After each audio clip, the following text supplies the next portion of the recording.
Olá pessoal, tudo bem? Vamos então dar continuidade à nossa ideia de um canal paralelo dentro do nosso canal Ser da Questão. O que é hoje?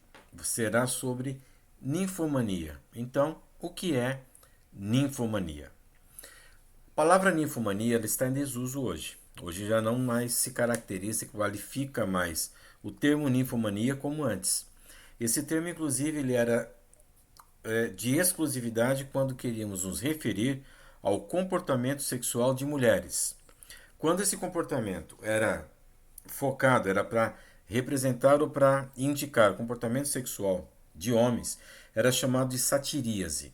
Esse termo é pouco usual, é pouco conhecido até. Por quê? Esse termo satiriza voltado para designar comportamento sexual dos homens que nunca foi reprimido em toda a história. Pelo contrário, ele era inclusive até estimulado desde quando o homem, ainda criança, jovem, a iniciação do comportamento da vida sexual. E sempre, cada vez mais, o homem que tem um comportamento sexual mais ativo é considerado o cara. Já as mulheres não. As mulheres então eram até marginalizadas em função de ter um desejo sexual diferente do desejo sexual das mulheres da época, em termos de tipos, em termos de quantidade também. 2018, então, a OMS fez a indicação, fez a sugestão de que esse termo fosse descartado e fosse colocado, então, no lugar tanto de ninfomania como de satiríase, comportamento sexual dos homens, para transtorno de comportamento sexual compulsivo. Aí sim, com uma identificação, uma identidade mais de transtorno, que se enquadraria inclusive em outros transtornos que são tratados, por exemplo, como piromania, como cleptomania, entre outros, ok? Então o que acontece? A pessoa que tem relações sexuais com três pessoas diferentes, por exemplo, três pessoas diferentes em uma semana, é considerado que tem esse transtorno? Não, não é. A pessoa que se masturba todos os dias é considerado que possua esse transtorno e merece atenção e tratamento? Também não. Uh, Ato sexual, comportamento sexual, ao contrário do que se classifica em algumas situações, ele é positivo. A pessoa que tem relação sexual todos os dias, duas vezes por dia, três vezes por dia, e isso não traz nenhum prejuízo para a sua vida pessoal, para a sua vida física, para os seus relacionamentos interpessoais, relacionamentos de trabalho, tudo bem, não tem problema.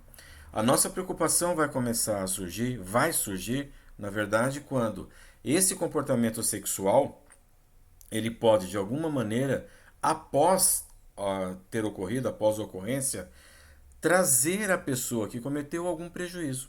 Um prejuízo moral, um prejuízo emocional, prejuízos financeiros, tá certo? Então, aí sim é o momento de se parar, avaliar o que de fato acontece com aquela pessoa, a origem desse comportamento, ou devo dizer, da falta de controle, dificuldade de controle dos impulsos sexuais que levam a esse comportamento, que leva a prejuízos para a pessoa. Isso sim. Mas se a pessoa tem relações sexuais com uma, duas, três pessoas, duas, três, quatro, cinco, 10 vezes na semana e não lhe traz nenhum prejuízo, esquece. Deixa como está. Não vamos nos preocupar com isso não. Tá certo? Um detalhe que eu quero entrar um pouquinho, mas sem aprofundar muito, que não é o objetivo. Uh, a origem desse descontrole, dessa dificuldade de controle dos impulsos sexuais, eles pode ser tanto é, emocional como também orgânico, físico. Tá? Existe um outro transtorno que eu não vou citar agora, porque não é o caso, e daqui a pouco as pessoas podem colocar que todo mundo que tem essa questão é ninfomaníaco, tem dificuldades de controle dos impulsos sexuais. Não. Mas digamos assim, existe algum momento da vida em que a pessoa está extremamente maníaca, né? Maníaca, eu quero dizer, não louco, mas é, demasiadamente feliz, que também é patológico. Sabemos que isso não é normal.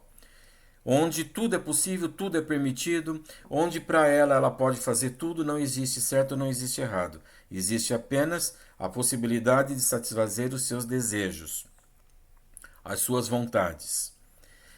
Nesse momento, ela pode sim querer colocar em prática os seus pensamentos, os seus desejos sexuais, sem pensar nas consequências disso. Então, sim, e logo depois, quando sai desse estágio, sai desse momento que pode tudo, o que eu costumo dizer, sai do momento super-herói, bate o arrependimento, bate a vergonha, a questão dos seus relacionamentos pessoais, dos seus relacionamentos amorosos serão prejudicados, porque afinal de contas, não existe a moralidade, não existe o que é certo e o que é errado, ela apenas faz. Aí sim, nós precisamos tratar via terapia ou psicoterapia, como já foi falado no primeiro vídeo, e também em algumas situações com medicamentos. Então, o tratamento multidisciplinar, psicólogo, psiquiatra, talvez até neurologista, pode ser uma boa alternativa para essa pessoa. Tá legal? Então vamos ficar por aqui. Se não fui suficientemente bem esclarecedor nessa questão, ou seja, não consegui tirar as dúvidas, deixa nos comentários e eu volto com essa temática novamente. O nosso O que é fica por aqui. Tá legal? Até nosso próximo vídeo. Fiquem bem. Se cuidem.